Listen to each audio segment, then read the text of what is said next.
Saya mau menceritakan salah satu pengalaman paling seram sepanjang hidup saya. Dan ini adalah pengalaman pertama saya melihat yang namanya makhluk halus. Kejadiannya sekitar 1 tahun lalu, tepatnya di bulan September. Tanggalnya saya sudah lupa. Yang jelas waktu itu bulan purnama. Jadi jalanan benar-benar terang banget walaupun tanpa penerangan lampu. Rumah saya itu di Mojokerto dan lebih mirip pedesaan sih, karena daerah sekitar saya masih banyak pohon-pohon yang rindang banget. Di depan rumah saya ada pohon sawo yang gede banget, dan menurut tetangga pohon itu angker karena beberapa orang pernah dikasih lihat makhluk halus di sana. Tapi saya sih enjoy aja karena seumur-umur belum pernah ngalamin sama sekali. Selain itu, di sini lampu-lampu jalan belum terlalu banyak seperti kota-kota besar. Malahan di kompleks tempat tinggal saya belum tercover sama sekali. Saya itu tinggal bertiga sama kakak dan nenek saya. Ibu saya sudah meninggal sejak kecil. Sedangkan bapak saya pergi berlayar ke cari dia. Yang jelas sepeninggal ibu, bapak saya beristri lagi dan gak pernah ngabarin kita berdua. Kakak saya masih SMA dan saya harusnya sih SMP, tapi putus sekolah karena nggak ada cukup biaya. Jadi saya mengalah buat kakak saya biar dia aja yang sekolah. Sementara saya kerja jadi penjaga toko. Jadwal kerja saya itu dari jam 9 pagi sampai jam 9 malam. Hasil dari kerja lumayan lah buat makan dan bantu-bantu kakak saya. Malam sebelum kejadian, kakak saya sibuk di sekolah karena waktu itu kebetulan di sekolahnya lagi ada lomba cerdas cermat dan ia jadi salah satu panitianya. Ya udah deh, selama sekitar 4 hari berturut-turut dia pulangnya larut banget, bahkan lewat tengah malam. Kunci rumah itu ada 3. Saya, kakak, dan nenek masing-masing pegang 1. Hari itu saya benar-benar pikun. Jadi tuh kunci nggak kebawa pas saya mau berangkat kerja. Waktu itu saya disuruh ke toko agak pagian karena barang-barang pesanan majikan saya datang dan saya disuruh standby secepatnya di sana. Seharian kerja bikin saya nggak ngeh sama sekali kalau saya lupa bawa kunci. Seperti biasa, toko saya tutup jam 9 malam dan saya bantu beres-beres dulu sebelum pintunya ditutup. Setelah tutup, saya cepat-cepat balik sekalian beli nasi buat makan malam saya, nenek dan kakak. Jarak dari toko ke rumah sekitar 30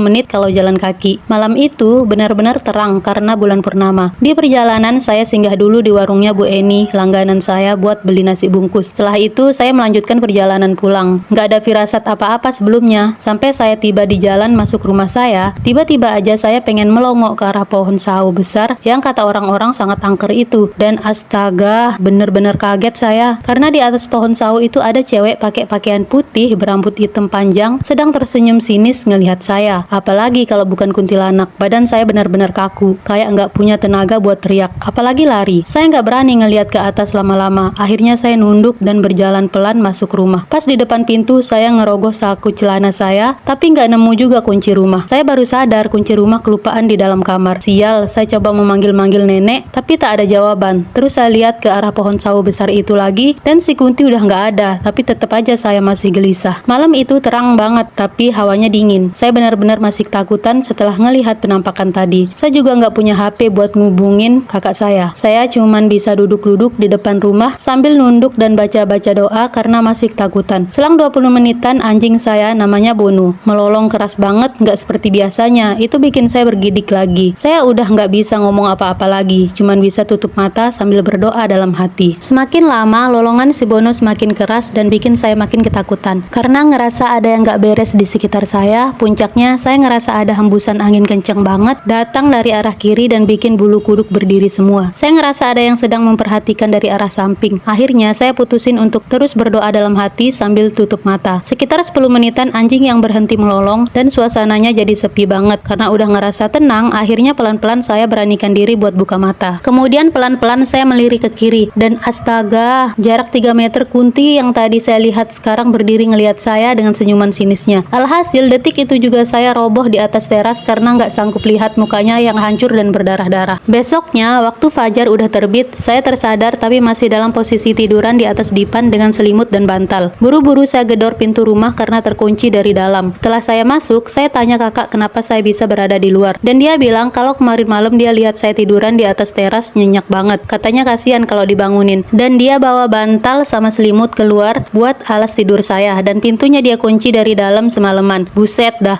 dalam hati saya mikir, untung banget saya sadar pas udah pagi.